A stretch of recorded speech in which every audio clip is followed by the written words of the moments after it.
कक्षा 10 विज्ञान most important question 4 number का 2023 में, 24 में और 22 में, 22, 23, 24 लगातार पूछा गया है। प्रश्न क्या है आपका कि दिए गए पदार्थ की एल लंबाई तथा ए मोटाई के तार का प्रतिरोध 4 ओम है।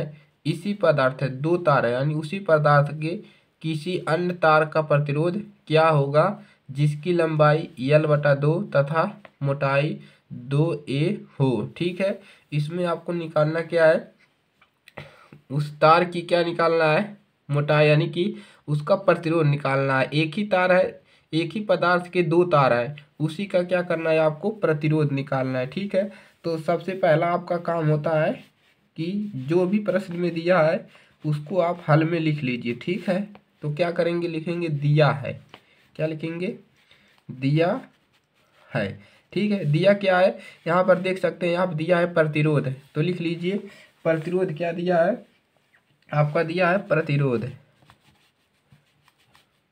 प्रतिरोध प्रतिरोध जो होता है वो R से प्रदर्शित करते हैं और इसका मान दिया है कितना, 4 ओम। ठीक है, 4 ओम दिया है। ठीक है, कोई अच्छी बात है। अब देखिए ओम दिया है, अब फार्मूला क्या होता है, आपका फार्मूला होता है विशिष्ट प्रतिरोध का, वो होता है रो बराबर RA/L, यही आपका फार्मूला होता है। ठीक है, यल होता है, यल। लेकिन इस फार्मूले को आपको नहीं लगाना है, आपको फार्मूला कौन सा लगाना है, आपको फार्मूला डायरेक्ट लगाना है, R बराबर लगा देना है रो और L/A। ठीक है, इसी फार्मूले पे आपको रख देना है, इसी फार्मूले को प्रक्षांतर करेंगे तो इतना मिलेगा, तो आपको यही डायरेक्ट फार्मूला है, आपको याद करना है। ठीक है, चलिए इसी पे मान रखते हैं।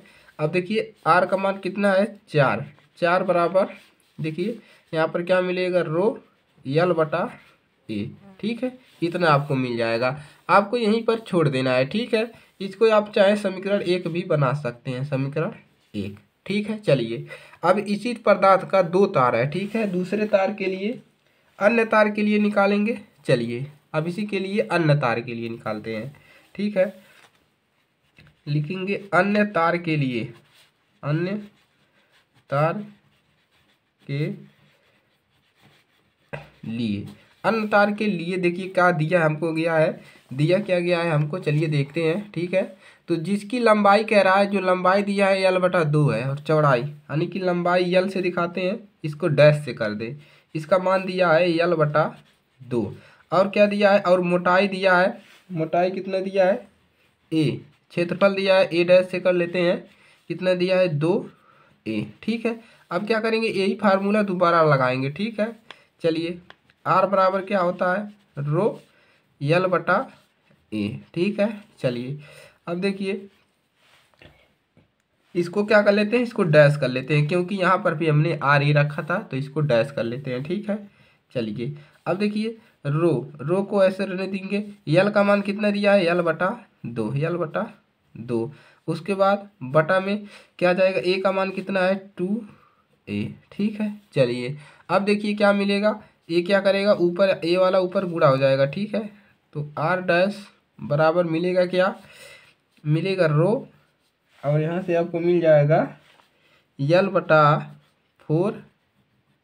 ठीक है, यानी कि इसका गुणा यहाँ पर हो जाएगा तो 4 मिल जाएगा, इतना हो गया। अब क्या करेंगे आप लोग, अब देखिए इस 1/4 को आगे कर लीजिए, R डैश बराबर 1/4। ठीक है, और जो बच रहा है इसको कोष्टक में लिख लीजिए, क्या बच रहा है, रो और L/A। ठीक है, यही बच रहा है, तो इसको क्यों कोष्टक में लिखा, क्योंकि समीकरण 1 से हमें यहाँ पर इसका मान रख सकते हैं, यहाँ पर लिख सकते हैं इसको। चलिए छोड़िए, तो R डैश बराबर क्या मिलेगा, 1/4 गुणा, अब इसका मान देखिए कहाँ पर निकाले, वो समीकरण यहाँ से देखिए, रो L/A का मान कितना है, 4, तो हम यहाँ पर रख देंगे 4 और यहाँ पर लिख देंगे समीकरण 1 से, समीकरण 1 से। ठीक है, अब देखिए 4 का 4 कैंसिल हो जाएगा, अब R डैश बराबर कितना मिल जाएगा, 1 ओम। प्रतिरोध का मात्रा क्या होता है, ओम होता है। ठीक है, तो कितना मिल गया, 1 ओम। अब क्या लिख देंगे, अच्छा जो तार का प्रतिरोध निकला है, तार का अन्य प्रतिरोध वो कितना निकला है, 1 ओम। ठीक है, वीडियो को लाइक करिएगा, चैनल पर नए हैं सब्सक्राइब कर लीजिए। इंपॉर्टेंट क्वेश्चन है, पेपर में आ सकता है, ठीक है, आ सकता नहीं आएगा ही, ठीक है। चलिए तो सेम उसी प्रकार से लगेगा, कोई दिक्कत नहीं है। इसी फार्मूले को आप याद कर लीजिए, कोई दिक्कत नहीं है, ठीक है। चलिए मिलते हैं नेक्स्ट क्लास में।